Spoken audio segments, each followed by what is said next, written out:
Jelang persidangan lanjutan, 6 terpidana kasus pembunuhan Vina dan Eki telah tiba di Pengadilan Negeri Cirebon. Hari ini dijadwalkan ada 19 saksi yang akan dihadirkan. 6 orang terpidana kasus Vina menjalani sidang keempat peninjauan kembali yang digelar pada pagi ini. Sidang kali ini beragendakan mendengarkan keterangan 9 saksi yang merupakan teman dari para terpidana.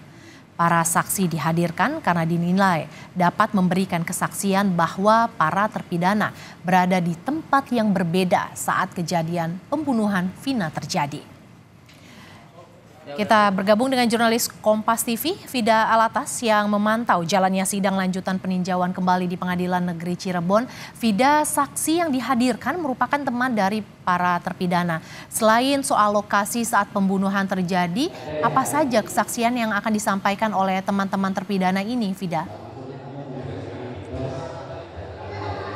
Ya, Mercy, betul sekali. Keempat saksi yang dihadirkan pada sidang lanjutan PK dari ke-6 terpidana kasus Vina dan juga Eki adalah teman dari ke-6 terpidana atas nama Okta, Teguh, Pramudia, dan Ahmad Syarifuddin atau Udin. Dan keempatnya ini juga merupakan saksi yang pada 8 tahun silam saat proses penyidikan terkait kasus pembunuhan berencana Vina dan juga Eki terhadap ke-6 terpidana ini juga dimintai keterangan sebagai saksi untuk kemudian melengkapi BAP dari ke-6 terpidana.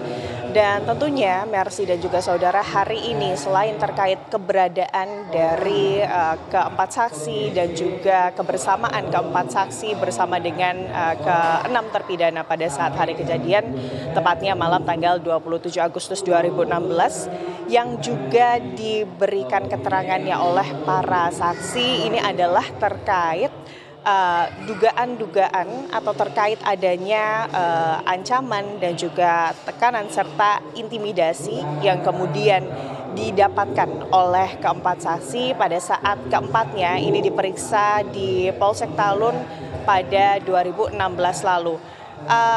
Ada Teguh, lalu juga ada Okta dan juga Udin dan juga Pramudia.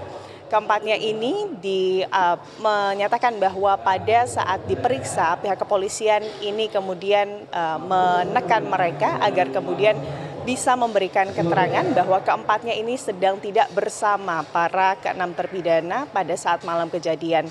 Di mana saat itu Mercy dan juga saudara, keempat saksi ini diperiksa dengan tidak didampingi oleh penasihat hukum ataupun keluarga, dan bahkan salah satu dari keempat saksi yakni Okta ini pada saat dilakukan pemeriksaan ini masih berumur 15 tahun sehingga tadi dalam persidangan dirinya mengaku bahwa sebetulnya tidak mengerti apa yang tengah dilakukan oleh pihak kepolisian, dalam hal ini adalah penyidik, lalu juga berkas-berkas apa yang seharusnya ditandatangani.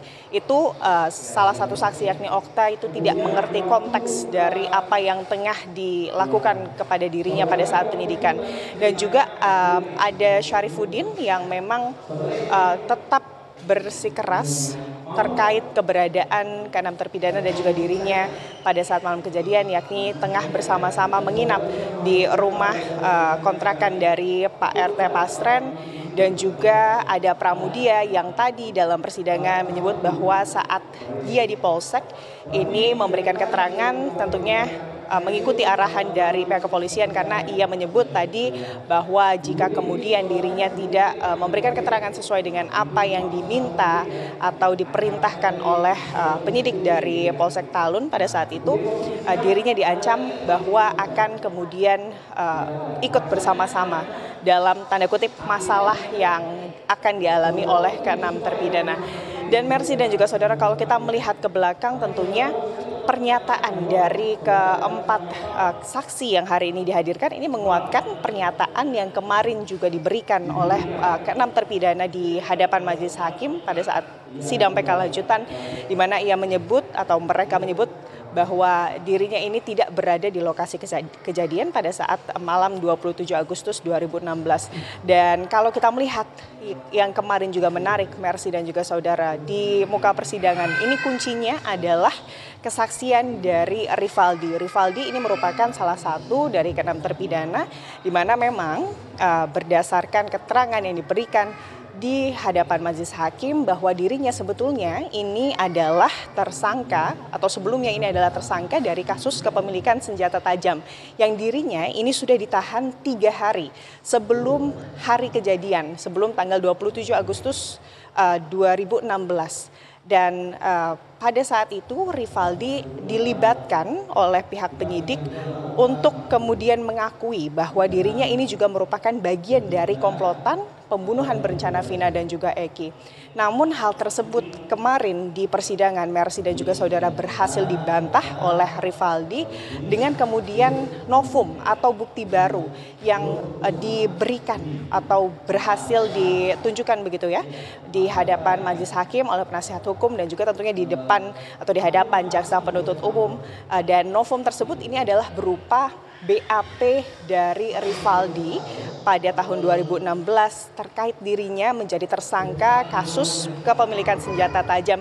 Dan di hadapan majelis hakim penasihat hukum ini memperlihatkan bahwa tanda tangan yang ada di BAP Rivaldi pada saat dirinya kemudian menjadi tersangka kasus kepemilikan senjata tajam di Polsek Utara Barat Cirebon dengan tanda tangan yang kemudian ada di BAP dirinya sebagai tersangka kasus pembunuhan berencana Vina dan juga Eki adalah 2 tanda tangan yang berbeda. Ini tentunya menguatkan alasan atau keterangan atau alibi dari Rivaldi yang menyatakan bahwa dirinya tidak pernah menandatangani BAP yang pada tahun 2016 lalu ini diperintahkan begitu ya oleh penyidik untuk ditandatangani terkait keterlibatan Rivaldi dengan kematian atau pembunuhan Vina dan juga Eki. Dan tentunya kemarin Mercy dan juga saudara terkait atau selain terkait dengan adanya bukti atau novum yang memperkuat alibi ke-6 terpidana, ini juga dibahas terkait gerasi dan ke-6 terpidana mengaku bahwa mereka tidak mengetahui konsekuensi dari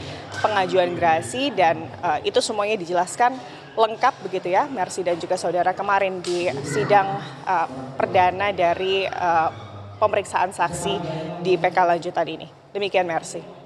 Sidang peninjauan kasus Vina, pengacara hadirkan 19 saksi. Terima kasih jurnalis Kompas TV Vida Alatas yang melaporkan langsung dari Pengadilan Negeri Cirebon.